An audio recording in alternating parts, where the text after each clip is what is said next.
আসসালামু আলাইকুম, কেমন আছেন সবাই? আলহামদুলিল্লাহ আমি ভালো আছি আর দোয়া করি আপনারাও ভালো থাকেন।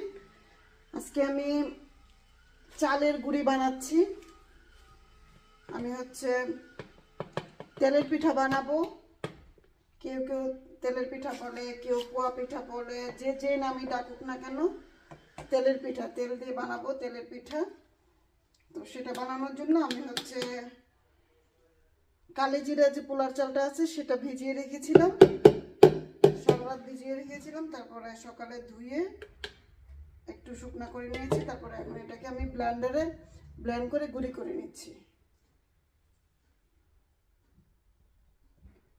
এই গুঁড়িটা দিয়ে আমি তেলের পিঠা বানাবো। বাজারে অবশ্য কিনতে পাওয়া যায়, কিন্তু বাজারের গুঁড়িটা ভালো না, এজন্য বাজারের গুঁড়িটা দিয়ে আমি বানাতে চাই না।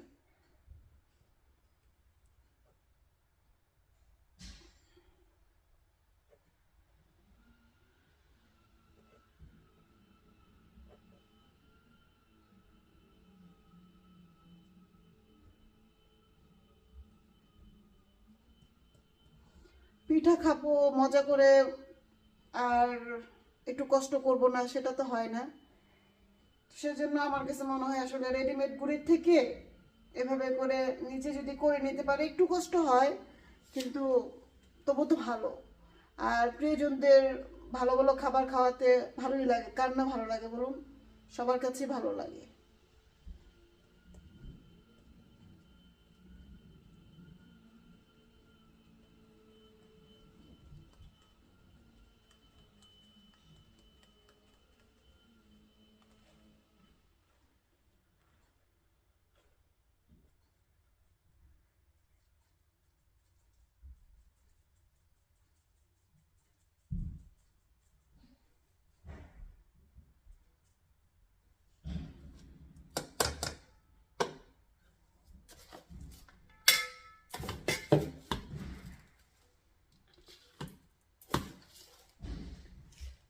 আদা রসুন পেস্ট করার যে গ্রাইন্ডারটা, সেটা দিয়ে আমি গুঁড়িটা করছি।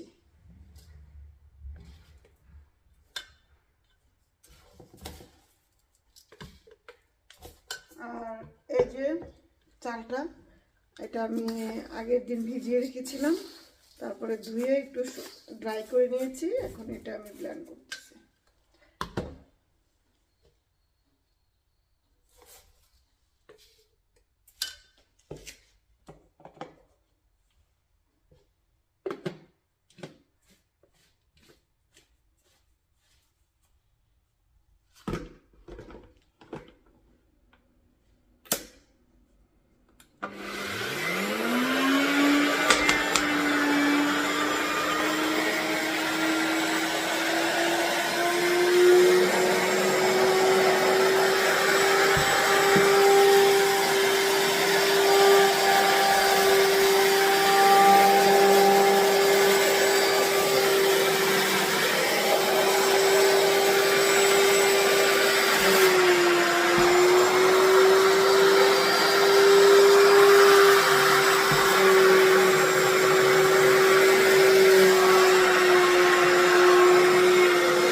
গুঁড়িটা হওয়ার পরে আমি তেলের পিঠার যে গোলাটা গোলাবো, সেটাও আপনাদের সাথে শেয়ার করব।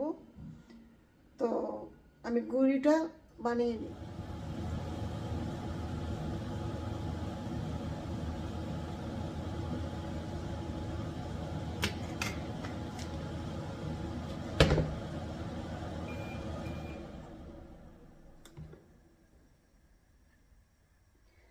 হ্যালো ভিউয়ার্স, আসসালামু আলাইকুম। চলে আসছে আবার পিঠা পিঠা বানানোর রেসিপি নিয়ে।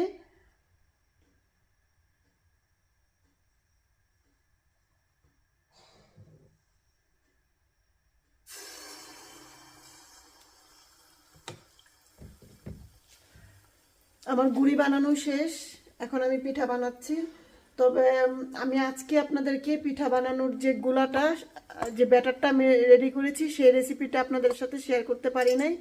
ইনশাল্লাহ পরবর্তীতে আমি অন্য একদিন আপনাদের সাথে এই ব্যাটার গুলানোর রেসিপিটাও আপনাদের সাথে শেয়ার করব। মাত্র দ্বিতীয় পিঠা, তো প্রথম প্রথম 2-4টা পিঠা কিন্তু একটু খারাপ হয়।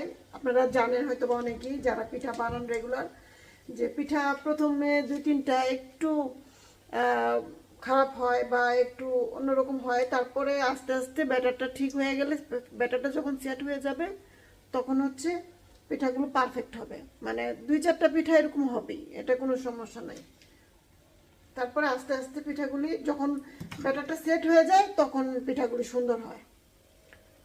তো দেখুন, এটা আমার দ্বিতীয় পিঠা।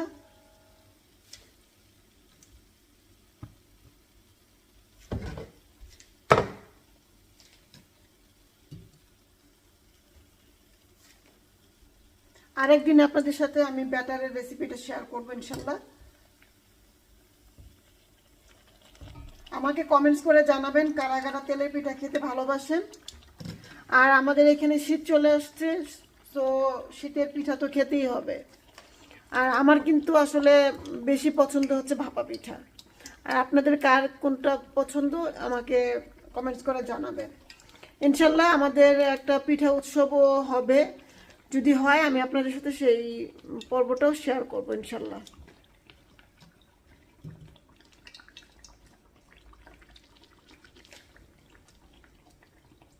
প্রথমে তেলটাকে একটু ভালো করে আমি গরম করে নিয়েছিলাম, তারপরে চুলার আঁচটাকে কমিয়ে এখন আমি একটা একটা করে পিঠা বানিয়ে নিচ্ছি।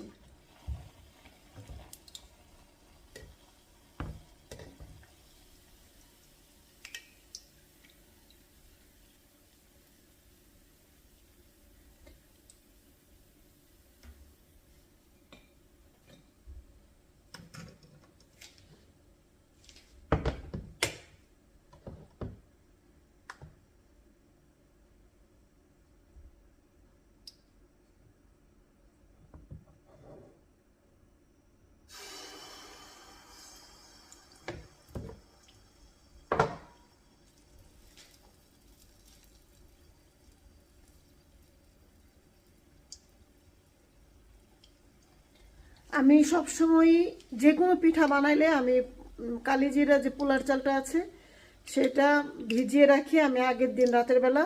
পরের দিন সকালে উঠে এটা পানি দিয়ে ভালো করে ধুয়ে একটু অল্প একটু ড্রাই করে নিয়ে তারপরে আমি গ্রাইন্ডারে, যেটা দিয়ে আমি আদা রসুন পেস্ট করি, সেই গ্রাইন্ডারটা দিয়ে আমি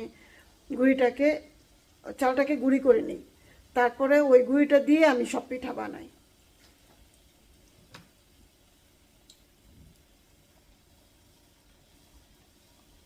আলহামদুলিল্লাহ পিঠাগুলি ভালোই হচ্ছে। ভাবতেছিলাম কেমন হবে। তেলের পিঠা আসলে সবসময় ভালো হয় তা না, মাঝে মাঝে তেলের পিঠার ব্যাটারটা যদি ভালো না হয় তাহলে পিঠাগুলোও ভালো হয় না। এই জন্য আমাদেরকে সবসময় ব্যাটারটার দিকে নজর রাখতে হয়। ব্যাটারটা যদি ভালো হয় তাহলে পিঠাটাও ভালো হয়।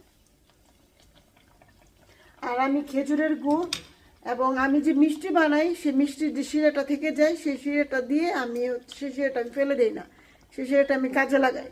হয় অন্য কোনো নতুন মিষ্টি বানালে সেই শিরার মধ্যে আমি ওই পুরান শিরাটা ব্যবহার করি, তাতে করে মিষ্টির মধ্যে সুন্দর একটা ফেনা আসে, বা যেটাকে বলা হচ্ছে বুদবুদানি ওঠে, ওইটা হচ্ছে আপনার মিষ্টি বানানোর সময় ওইটা হইলে মিষ্টিগুলো ভালো হয়। তারপরে না হলে আমি ওই যে পিঠা বানাতে গেলে পিঠার জন্য যদি লাগে তখন আমি ওই শিরাটা সাথে দিই। তো আমি আজকের এই তেলের পিঠাতেও কিন্তু খেজুরের গুড় সাথে আমি হচ্ছে আমার মিষ্টি বানানোর যে শিরা আছে সেই শিরা থেকে কিছুটা শিরা আমি অ্যাড করেছি।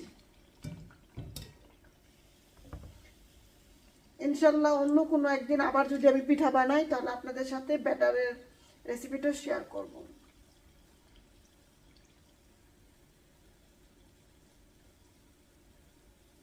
দেখুন পিঠা অনেক সুন্দর হচ্ছে, খুব ভালো হচ্ছে পিঠাগুলি। প্রথম কয়েকটা পিঠা হিসাবে ভালোই হচ্ছে, ব্যাটারটা সেট হয়ে যাওয়ার পর আরো ভালো হবে পিঠা ইনশাল্লাহ।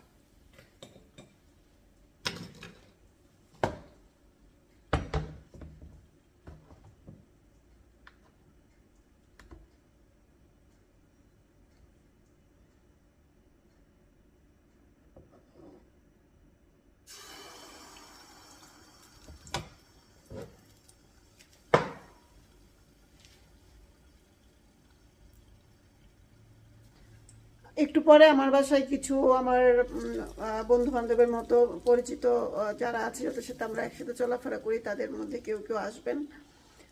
তো সেজন্য আজকে আমি পিঠাগুলি বানাচ্ছি।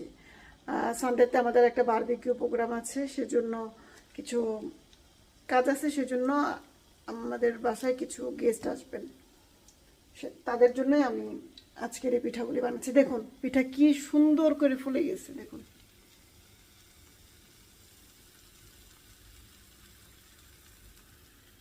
সেট হয়ে যাওয়ার পর আরো সুন্দর হবে ইনশাল্লাহ।